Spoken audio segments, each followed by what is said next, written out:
Udumo kuNkulunkulu kweliphezulu nokuthula emhlabeni kubantu abathokozelwa nguye. UJesu Kristu inkosi. Siyambonga uNkulunkulu kakhulu, siyamdumisa bangcwele. Akekho njengaye futhi akekho ufana naye. Hey, simbonga ngosuku esinalo namhlanje. Sikuday number 2 womkhosi wethu. Sikuday number 2. Umkhosi wokubonga. Sibonga uNkulunkulu nje. Simbonga ukuthi uyasihlonipha singelutho, siyizoni, aphendule imikhuleko yethu. Yazi maningi ama-group la ngaphandle ka-WhatsApp afisayo ukuba sesimweni esikusona.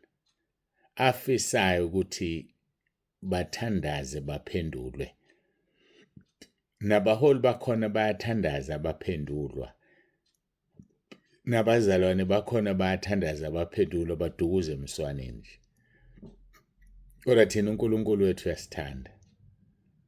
Akaphenduli babunsibande kuphela, uphendula wonke umuntu osekhaya lezwi.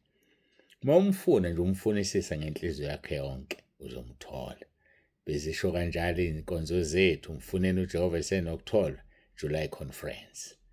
Siyambonga ngempela uNkulunkulu ngosithanda sithanda ngalo. Ake ngizocela siguqe, sikhuleke, siqhubeke nenkonzo yethu. uJesu Kristu inkosi. uJesu Kristu inkosi. uJesu Kristu inkosi. Amen.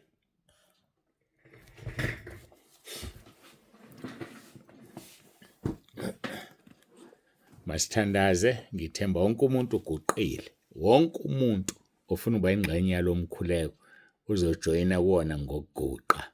Uma ungaguqile owazi ukuthi awuyona ingxenye yomkhuleko. Baba, egameni likaJesu ophilayo, uNkulunkulu wethu nomusa, siyabonga ukusithanda. Siyabonga Nkosi, siyakhothama, siyaguqa phambi kobuso bakho njengoba iHubo 95 lisho. Siyabonga, simangaliswa nje ukuthi kunabefundisi abathi akubhaliwe eBhayibhelini ukuthi kuyaguqwa. Kuyamangalisa ukuthi bafunda liphi. Nokho-ke asikho lapho, sila phambi kobuso bakho Moya Ongcwele. Siyacela usiphathelele inkonzo, ukhulume, uzambule, sikhule kumoya. Uma kungenzeka size sifinyelele ekulazini lonke iqiniso. Dumo lonke Nkosi lungo lwakho lokufanele. Siyacela ube kanye nathi. Busise wonke umuntu olalele lenkonzo ezwe lokhu umoya akukhulumayo ebandleni. uJesu Kristu inkosi. uJesu Kristu inkosi. uJesu Kristu inkosi. Amen.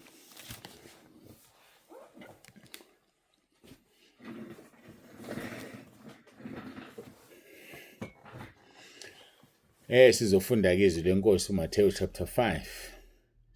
Njengoba ngeke ngisho ngizophinda uMathewu chapter 5, Mathewu chapter 6 and Mathewu chapter 7. Intshumayelo kaJesu yasentabeni. Uma uyiphila uyenza uzongena ugijima ezulwini. Sizofunda kuverse 13 lapho la sikhona. Nina ningusawoti womhlaba. Kepha uma usawoti edumele, ubusawoti bovuswa ngani na? Akasasizi lutho kuphela ukulahlwa ngaphandle anyathelwe ngabantu. Uma ubusawoti budumele buvuswa ngani na? So kufanele ke sibe usawoti womhlaba. Usawoti womhlaba, ngamagama umuntu ongusawoti womhlaba, uzwa ngendlela akakhuluma ngayo ukuthi usawoti womhlaba lo. And umuntu owaye usawoti womhlaba uzwa indlela akhuluma ngayo ukuthi usawoti usudumele, usuphelele ubusawoti. So kunendlela okufanele sikhulume ngayo. Njengoba usawoti womhlaba nje siyayolisa. Akusho ukuthi makuliwa busuba uphakimpi. Nawe uqhatha uqhubeke phambili ube namanga uhlebe. Ukuhleba khombisa ukuthi awuyena usawoti womhlaba. Mawuhleba nje. Uma unomona usiyena usawoti womhlaba. Kwaphela umona ozala ukuhleba. Noma ukuhleba kuzala umona. Ngokusathi uyahleba nje nomuntu azokuhlebisa ahambe usunomona ngendlela akhulume ngayo. Bangaka abantu siwabashintsha baba nomona bazonda. Omunye azalikhiphe nje ngomlomo athi ayiphela mawusuzwana nezitha zami futhi awuseyena umngani wami. Ngizomkhulumisa usibanibani ngoba uxabene nami. Angithi wena umngani wami, yawubona lo moya weyikhova, umoya kaSathane, umoya wobandla obumnyama. Kuthi ngomuntu uxabene nawe sofanele xabane nami, ngingenaphi lapho mina? So-ke uma sewusawuti womhlaba uyalamula. Mawusawuti womhlaba wenza uvesi 9. Babusisiwe abalamulayo ngokuba bayakuthiwa abantwana bakaNkulunkulu. Ayophaka impi, ayohlohla impi. Ngithe-ke uma usawuti womhlaba kuzwakala indlela okhuluma ngayo. Uthi hayi lo usawuti womhlaba. Hayi lo indlavini nje umhlaba. Ake sibheke izwi lenkosi kwabaseKolose. Lapha kwabaseKolose chapter 4 verse 6. Uthi ukukhuluma kwenu makube nomusa njalo. Uxolo, kuyoliswe ngosawoti ukuze naze nifanele ukubaphendula ngakho bonke abantu. Ukukhuluma kwenu makube nomusa. Kusho ukuthi umuntu mayekhuluma engenawo umusa akasiwona usawoti womhlaba. Kumusa okhuluma ngawo kuvela ukuthi ungusawoti womhlaba. Kuvela ukuthi uJesu ukhuluma ngabantu abanjengawe. Unawo yini umusa noma unodlame? Unawo yini umusa ekukhulumeni kwakho? Noma unodlame, uyalwa, uyaxabanisa, unaka izinto ezingenamsebenzi, uyeka izinto okufanele uzinake, uyonakana nento engekho. Ngoba unawo umusa, ngoba usewusawuti wezwe. Jesu nengusawuti womhlaba. Kodwa uma usawuti edumele ovuswa ngani na uthalahlwe ngaphandle anyathelwe ngabantu. Bazokunyathela abantu. Siphele nesikhundla sakho leso sinikeziwe ebandleni ngoba wena usewona usawuti womhlaba usudumele. Awusakwazi ukufunda iBhayibheli. Awusakwazi ukuthandaza. Useyenqena ngisho endlini enkonzo. Uke esontweni nje useyanqena. Usucasha ngamadatha, uyeke ukuthenga amadatha usithi awunamadatha okulalela inkonzo. Kanti sekuphelile ubusawuti kuwe. Uxakekile ulalela inkonzo yehle yenyuka, kuphela ubusawuti kuwe. Kuyaguqwa kuyathandazwa enkonzweni wena yehle yenyuka, kuphela ubusawuti kuwe. Awusewona usawuti womhlaba. Usawuti womhlaba akazenzi lezo zinto. Zibuzeke ukuthi wena uyiwo usawuti womhlaba. Jesu wayekhuluma ngawe yini? Uthi verse 6. Ukukhuluma kwenu makube nomusa njalo kuyoliswe ngosawoti. Kuzoyoliswa kanjani ngosawoti uma phela wena ungusawoti? So into ezophuma emlonyeni iphuma isiyolisiwe ngosawoti. Ingasalimazi. Iphuma lento encourage abantu ukumthanda nokumkhonza uNkulunkulu kakhulu kunakuqala ngoba ukukhuluma kwakho kuyoliswe ngosawoti. Khuluma kwenu makube nomusa njalo kuyoliswe ngosawoti ukuze naze nifanele ukubaphendula ngakho bonke abantu. So uma ungayolisiwe ngosawoti awukwazi ukuphendula abantu. Khuluma ngathi udilika eweni nje. Uyaphoseka nje. Usawoti akekho-ke lapho. Uyaphoseka nje. Awukwazi ukufanele ubaphendule ngakho abantu. Uthi yakhuluma ubhuqe. Uthi yakhuluma uqamba amanga. Ayikho into embi njengomuntu eqamba amanga umntwana kaNkulunkulu.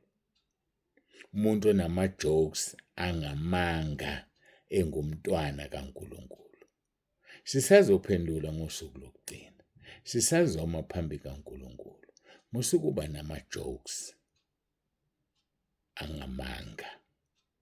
Musuhleba. uNkulunkulu akamfuni umuntu ohlebayo.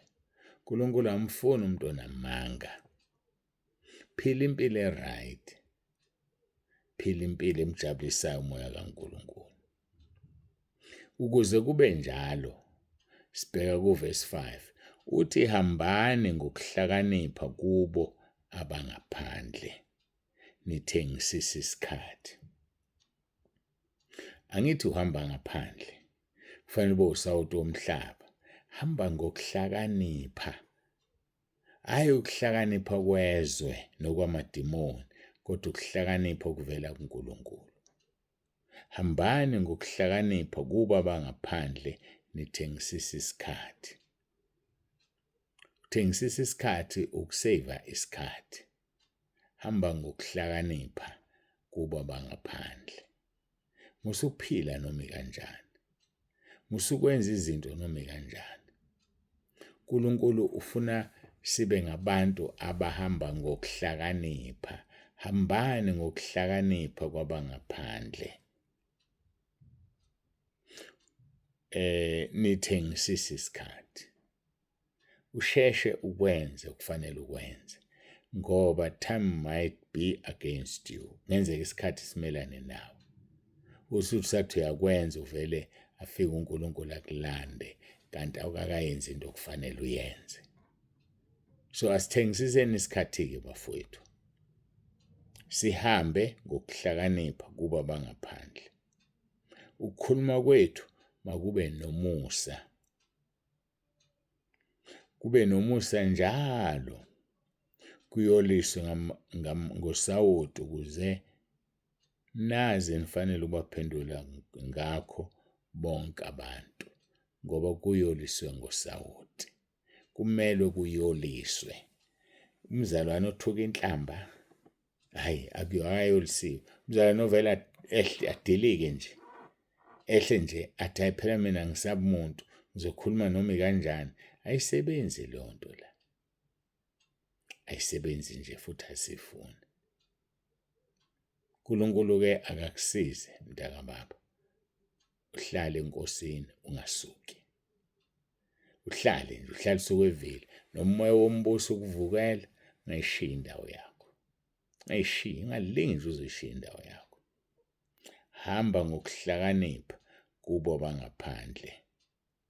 Thengisisa isikhathi.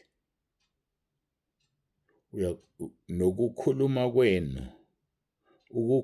kwenu makube nomusa njalo, kuyoliswe ngosawoti ukuze nazi nifanele ukubaphendula ngakho bonke abantu. Nokukhuluma kwenu makuyoliswe ngosawoti. Ngeke ukusize ukukhuluma amagama anenhlamba. Ngeke ukusize ukukhuluma amagama anemkhuba. Ngeke ukusize lokho. Uma wakwenza, vuma isono sakho. Wakhuluma inhlamba, wakhuluma emkhuba. Vuma isono sakho. Uhlanzwe egazini lewundlu. Kuzokusiza ngendlela emangalisayo. Kodwa-ke siyambonga uNkulunkulu wethu, siyamdumisa ngoba unothando, uyasithanda. Wasifela esiphambanweni. Wasifela ngoba esithanda. Wasibeka ukuba siphume sithele izithelo. Ngoba ngaphandle kwezithelo akukho okukhombisayo okunye ukuthi ungumntwana kaNkulunkulu. Zikhona izithelo, khona ezimuncu, khona ezingadliwa, but thina sifanele sidleke ebantwini. Bakudla abantu, bakujabulela abantu ngoba ukhona empilweni yabo. Ayike simbonga kakhulu uNkulunkulu bangcwele. Ngicabanga ukuthi uverse 13 sesim-exhaustile. Ukudinwa inkosi ngibuka ukuthi sizoqhubeka noverse 15. Xolo verse 14 siyaphuma ku13. Masiguqe sikhuleke.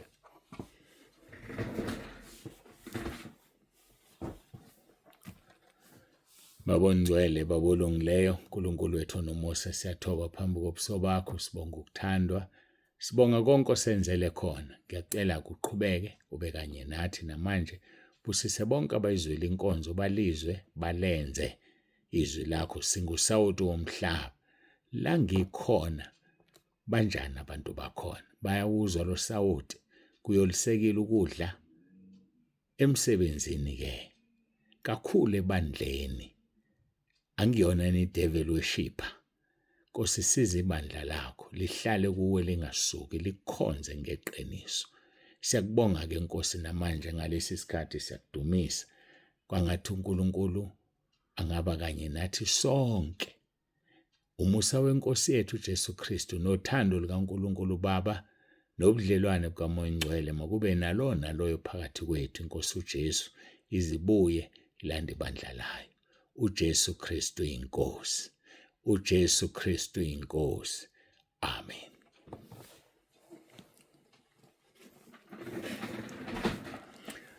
Siyambonga uNkulunkulu kakhulu bangcwele, siyamdumisa ngale nkonzo yanamhlanje.